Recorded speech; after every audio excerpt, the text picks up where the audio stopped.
said, you know what, Auntie Jackie, I'm going to buy her a Bible. Or someone who needs a Bible. Or someone who needs a Bible. There's some sister-related issues. Sisterhood is really a relationship amongst women. It's just a safe place, a place of comfort where you can just run to and be yourself. And just showing up for each other at any particular time. A warm welcome to Sister Talk. My name is Emily Nemapare. And I am LILLIAN. And I am Jacqueline Rogayo. So we're so excited to have you join us today. And this is our first episode. So we have a lot to talk about, ladies. Yes, we do. I think the first part of this episode, we should really be talking about why Sister Talk. So why Sister Talk? LILLIAN, why Sister Talk?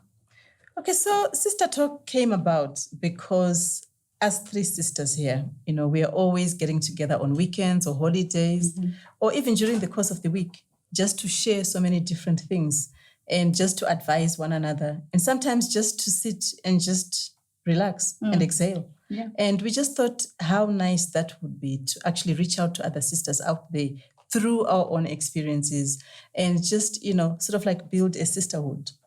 So for me, that's what Sister Talk is all about. And I know that a lot of other sisters are probably doing the same thing. But Auntie Jackie, what's your passion? What is it that you want to accomplish with this vlog, with this video that we're doing? Yeah, and I think like what Auntie Lily said, I think it's a safe place. Like there's so much going on out there. There's so much pressure. There's so many things that are going on at work or wherever. And it's just a safe place, a place of comfort where you can just run to and be yourself. So that's what I feel like Sister Talk is all about. I think the dynamics around sisterhood are just really incredible. So this is going to be a really, really fun journey. And I'm so happy that I'm doing this with my two best friends and who are happening to be my sisters as well. Exactly. So, but let's get into it. So when we talk about sisters, do we really know who we are as sisters and what role we play within the family? So we come from a very small family in Mutare. We are strong. Is it Mandao, Manika ladies? We're on the verge of both, right? But definitely we come from a small family. And I think the whole issue around sisterhood has just been very important for us as we were growing up. But we want to give a bit of feedback. So my daughter, until I know you always love to tell this story, but my daughter Munashe, who was at the time 5 years old, she was discussing with her older sister about what she should buy for Christmas for the three of us. And I was sitting there quietly listening to the conversation, and she went through us like a torpedo, I must say. The kid is spot on. She said, you know what, Auntie Jackie, I'm going to buy her a Bible. She's going to buy you a Bible because I think you come across as someone who is, very spiritually led. And that's what she sees. This is from the lens of a 5-year-old. Or someone who needs a Bible. Or someone who needs a Bible. Yes. Who needs grace, right? Yes. More than the rest of us. But anyway, I think Auntie Lil, she saw you as the makeup guru because she wanted to buy you Estee Lauder, like the whole range of makeup. Because clearly, I think, image, she sees you probably as like the image, like the woman, the diva of the family. Very safe, yeah. Yeah, and then for me, she kind of was like, Mom, I'm going to buy her a bottle of wine. I mean, I don't know what that means. Maybe it's because occasionally I may sit and have a glass of wine. Hey, don't kill me for that. We will leave that right now. We'll leave that. Yeah. So just quickly, LILLIAN, just tell me, what is it that you add in terms of the family? Like I said, we come from a small family, but what is your role and how do you think you're perceived? Oh, well, I mean, I think I'm the sort of like a leading sister. I'm going to romanticize, the fact that I'm the oldest sister in the family. So I'm the leader. I'm the go-to person because I know Mommy sometimes when there's something happening in the family, she's like, you're the big sister. So can you please sort out this issue and that issue? And I think I'm okay with that. I mean, I like it. I wish sometimes my brother was still around because a lot of stuff would just go to him. But I also think that even if he was still around, there's some sister-related issues, that one would have to deal with. So I feel like I always have to be there. I have to be responsive to my sisters. and that, just looking out, showing up, make sure that my sisters are okay. So that's my view about, the role that I play in this. It's really interesting that you think that of yourself. So if you want my opinion about how we see you, I'm treading lightly here. Be careful. Okay, I'm treading lightly. The big sister here. You are clearly like a second mother to me. I think not. It's also because of the fact that we've got Jackie who's in the middle of us. But when you had your first daughter, when you had Farai, for me, I felt like you had given birth to a little playmate for me. And she was like my little Barbie doll. So in essence, I think I should have been your firstborn child because I used to spend a lot of time at your house and everything. So you kind of tend to take that role, but you can be scary as well, Lil.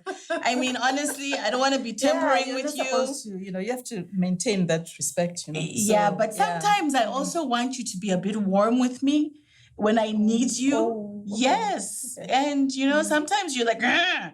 And I think you do it from a good point of view, but... you need it, Emily. But I need... We're coming to you, Jackie. But I think sometimes, I just would want that, okay, baby sister, it's okay. I got you. But I think you do that in more of a way that's like, but why are you not doing this? Like, why haven't you done this? Like, why haven't... It's the same impact. Like I said, you don't listen. That's the problem. So let's focus on you, Jax. Bring it on, Emily. But that's my opinion of Auntie Lil. Maybe just in a sentence or two. Yeah, so Auntie Lily, for me, she's like the big sister, really. She's very stable, always telling you the truth. She's very nice in the way that she approaches some subjects, which I really appreciate. Because me, I'm like, let's go for it. And then she's like going around and making things look very nice. So I appreciate that about you, Auntie. Tell us about yourself.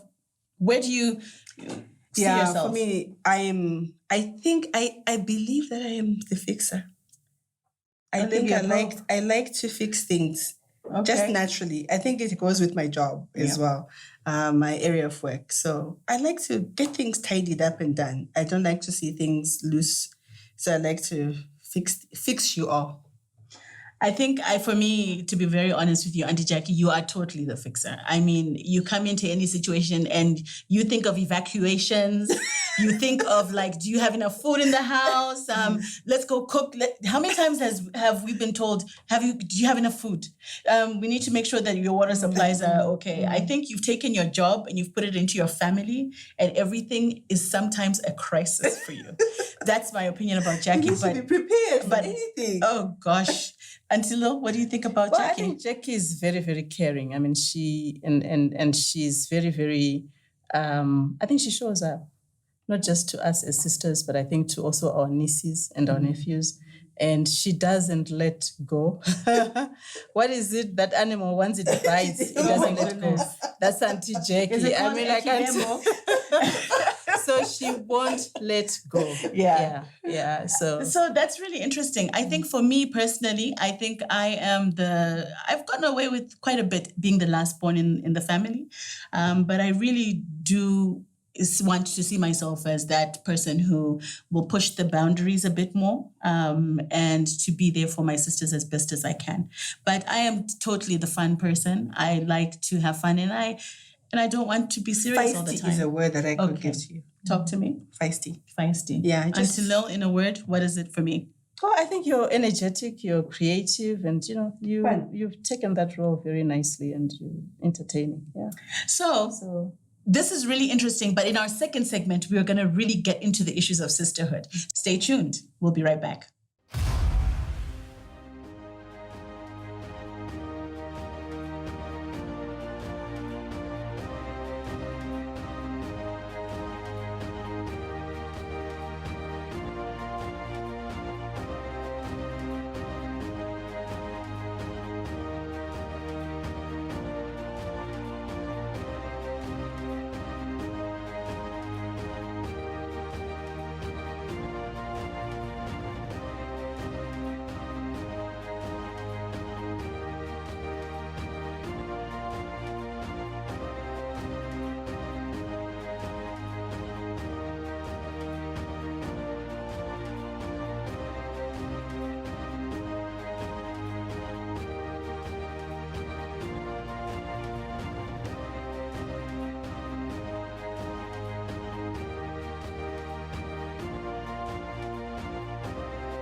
So welcome back to Sister Talk.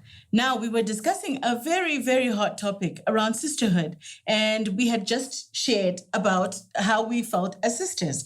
But I think we need to talk about sisterhood that is not biological. A lot of women number one, don't have sisters. Some don't have. Number two, they may have sisters, but they probably don't get along with them for whatever reasons. What does that kind of sisterhood look like? And how do you guys think we can kind of support those kind of sisters in those scenarios? Okay, I'll go first. So you're so right, Emily, in saying that sisterhood does not necessarily have to be biological, because I feel sisterhood sometimes is situational, or it's based on needs as well. Where you are in your life. People come into your life and then they leave. It could be that there's a sister who needs you out there and you just become very, very close with them for a season. Or it could be that, there's certain things that have happened to you that you feel maybe another woman who may not be your biological sister understands and gets you better. So I think, what I would just conclude by saying is that I think, sisterhood is really a relationship amongst women and just showing up for each other at any particular time and at the time of need. That's really interesting, Lil. But for me, Auntie Jackie, when you talk about sisterhood, do you think, just picking off from what LILLIAN was talking about, do you think we compartmentalize the different sisters that we have? Yeah. Do we get different things from them? Absolutely. So tell us about that. Absolutely. And I think I have, just from a personal experience, I've got a wide range of sisters. Aside from my biological sisters, I've got friends, and they meet different needs in my life. So I think it is very, and I think that's how we should look at sisterhood. It doesn't have to be one fitting all.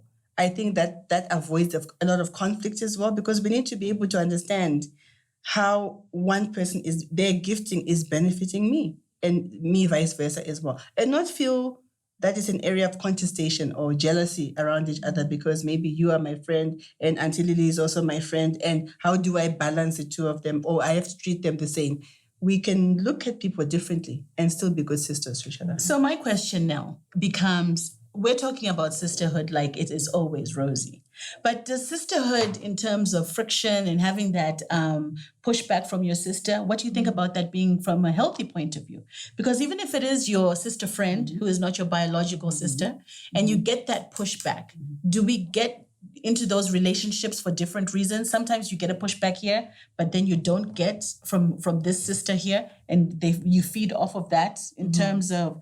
So how do you see that? Is sisterhood all about good, or some of the friction is also? Absolutely not. But again, like I said, sisterhood is all about, showing up to your sister, whether it's biological or not, during different circumstances. And, very often, if it's not your blood sister, we give up too quickly, I think, on our sisters out there. But I really think that, we really need to have a softer spot for one another as sisters. There's also a perception, sometimes that, women, sisters do not support each other enough. But, I must say that from my experience, I think there's a movement, around that, ensuring that, women actually create communities where they're able to, whether it's a community of 3 people like we are here, or a community of a group, WhatsApp group or whatever of women, where, we're able to encourage one another and just help one another. So immediately when I hear you talk, until I get a sense that there is sisterhood. I mean, if you think about the work relationships that you have and some of the work sisterhoods that you have, very different from the social ones, but they give you something very totally different. And so would you say that at a workplace, you can create sisterhoods? Absolutely. And do you think it's hierarchical in terms of, your subordinate and your boss and your boss and your subordinate? How does that interplay happen? I actually wanted to point out the issue of that. I think it's the sisterhood. Sometimes we always think it has to be hierarchical because we come from a hierarchical structure in terms of our communities. But it doesn't have to be that you always is like your CC or your younger person, and the younger person always has to get you the coffee and the tea and all of that. I think I've benefited from both younger, older, different sisters in different spaces in their lives. And I've been, even some of my younger sisters, they're like my older sisters. So I think it should be beyond those boundaries. For me, I think the authenticness of a sisterhood relationship is about trust, is about good relationships, is about being able to truth-telling with love, we want to call it. And not, if you see me doing something as a sister, I should be able to tell you if I love you. And sometimes it's difficult, even amongst ourselves. We have planned each other to say, we're going to tell Lillian this. Let's sit down and talk to her because we love her. We have to give her this feedback. So it's got to be that relationship. That's important for me. So what I'm getting a sense of is that sisterhood can be used interchangeably with the word mentorship. Because what you're describing to me now is almost like a relationship that is also of a mentorship nature. Is that correct It or can not? be. Sometimes it doesn't have to be mentorhood. Not necessarily. Not necessarily. Yeah, no. okay. Not at all. It could just be my friend, my sister. It's just someone you just feel comfortable hanging out with and laughing and, doing. So when you have conflict with your sister, how is that dealt with? I mean, if you think about the conflict that can happen across this table with the three of us and how we've dealt with conflict before, what is that message that you'd like to share with our viewers in terms of how to manage conflict resolution as sisters? Because remember, we can be very emotional as sisters because the love can be very strong. And the issues can be very intense. Yeah. So I think one of the things I really appreciate, first of all, is that we sometimes step back. I think when we really see that this is a very sensitive issue for someone, we step back. And I know that conversations can be happening behind my back. Let's say it is me with an issue. I know that you'll be sitting and having conversations, say, how do we approach it?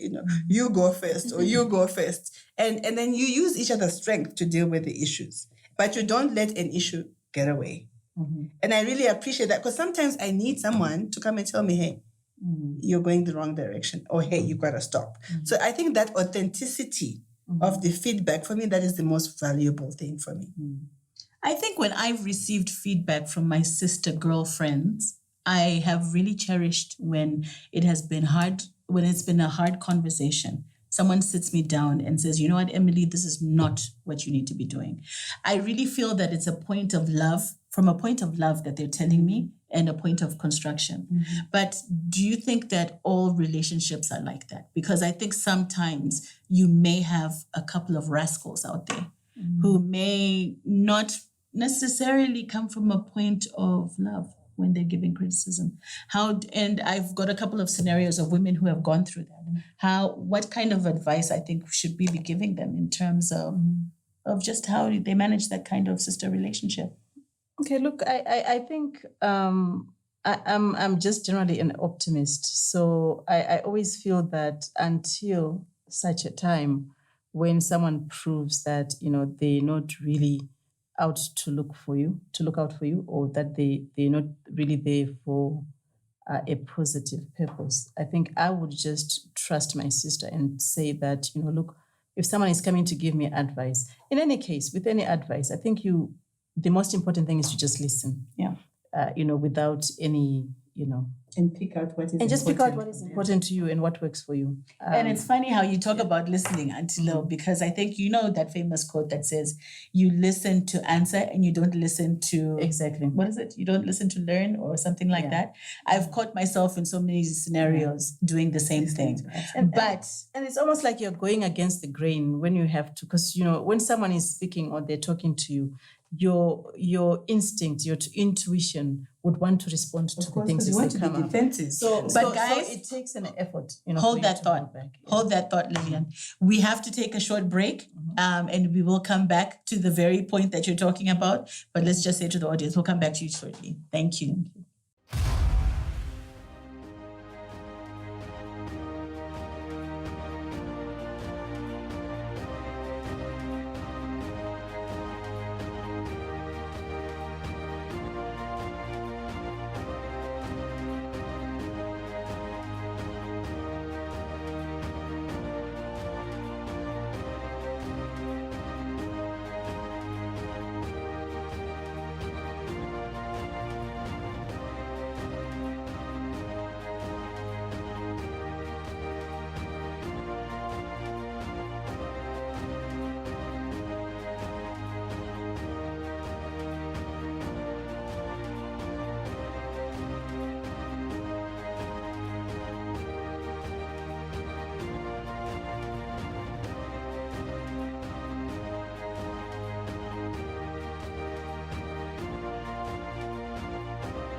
Welcome back to Sister Talk. We have a sizzling conversation happening here.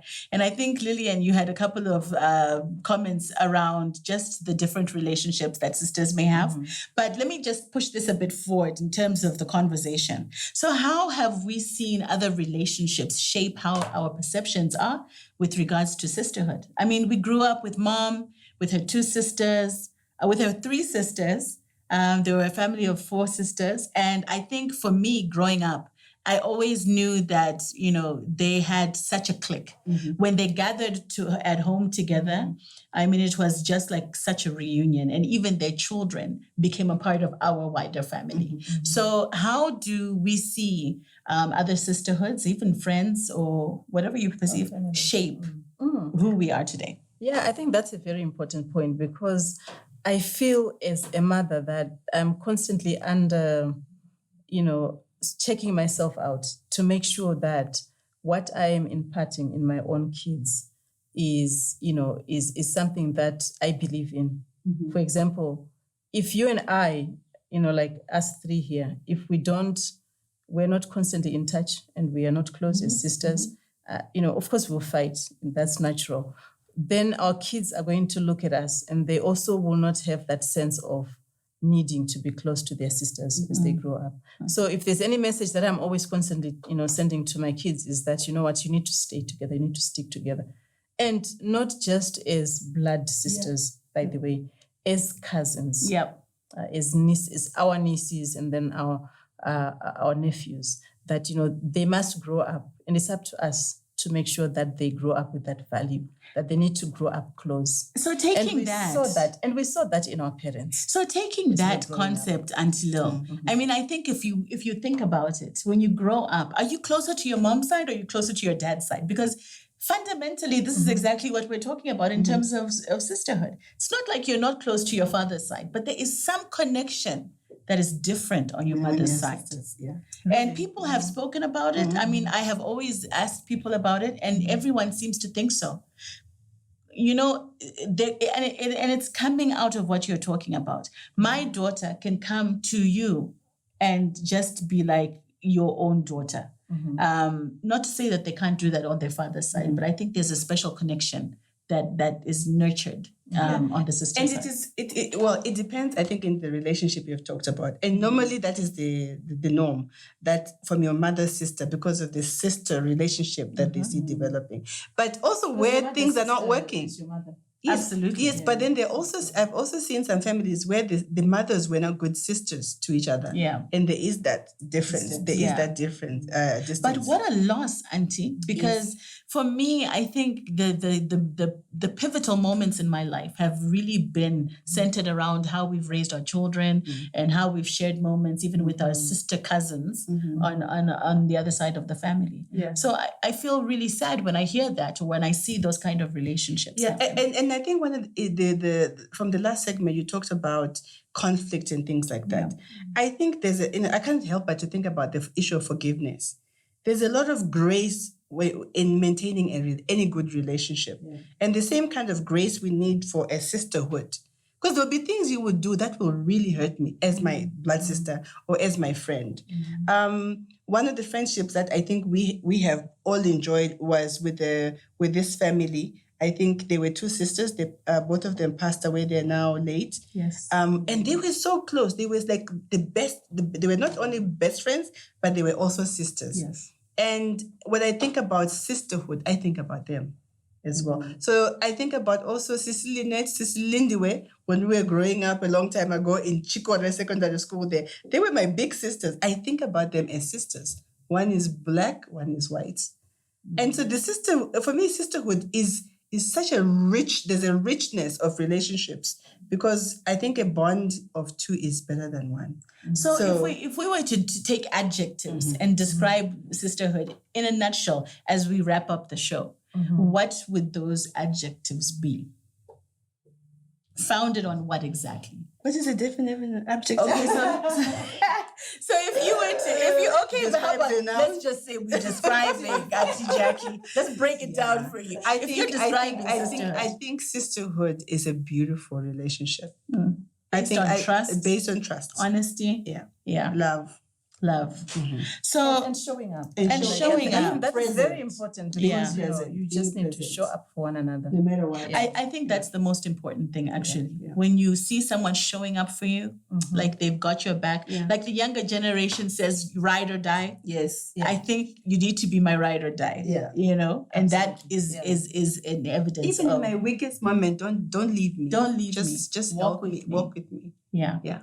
So we're gonna just share with the audience just maybe 2 or 3 points on what it is the takeaway from this conversation. I know when we were brainstorming and preparing for the show, we just kind of listed one down, but please feel free to just jump in. Okay. The first is just to say, number one, for anyone who does not have a sister, who does not have a blood sister, then it is definitely that they can create sisterhood relationships that are not bound by DNA. Absolutely. Correct. Yeah. Because I've seen it in both your relationships with other people. Sometimes I used to get so jealous of you, Auntie Jackie. Oh. With some of your relationships, because I wanted to be a part of that sisterhood, and our age difference never really allowed me to. But I could see the richness of some of those relationships, and you just were not willing to let me in. I'm sorry, you were. But just it's okay. I'm gate crashing now. But I think it's really about the richness of those relationships. I think number 2, we were talking about take a step back, think objectively, and see what you can contribute to your family as a sister. It is so important for you to understand your role in the family. Are you the mover? Are you the doer? Are you the entertainer person? Who are you? And what value are you bringing into your family? And family in the sense of a broader family and also the nuclear family as well. We also just as a third point, what has been the most painful moments you have had with your sisters? And we're really encouraging our viewers to take some time to talk about that in your own and reflect and take some time to heal, because there is a lot of pain. It's not rosy out there in a lot of relationships, but it is important for us to take some time to heal through the relationships and communication is very, very key. Even if you have to move on and say, I don't want to be the sister anymore. Yeah. But it's important to close that gap and to forgive and to move on. I think it's very important. Well, guys, I am happy that I have my 2 sisters here and a broadest, audience of sisters out there. But as we launch our first Sister Talk, we are really reaching out to everyone out there. Just join us on this journey of a conversation around how we can love each other, how we can build each other as sisters. And we are excited to be, for you to allow us to be into your rooms, into your offices as you watch this vlog. So from Jackie, Lillian, and myself, Sister Talk, we'd like to say sayonara. See you next time.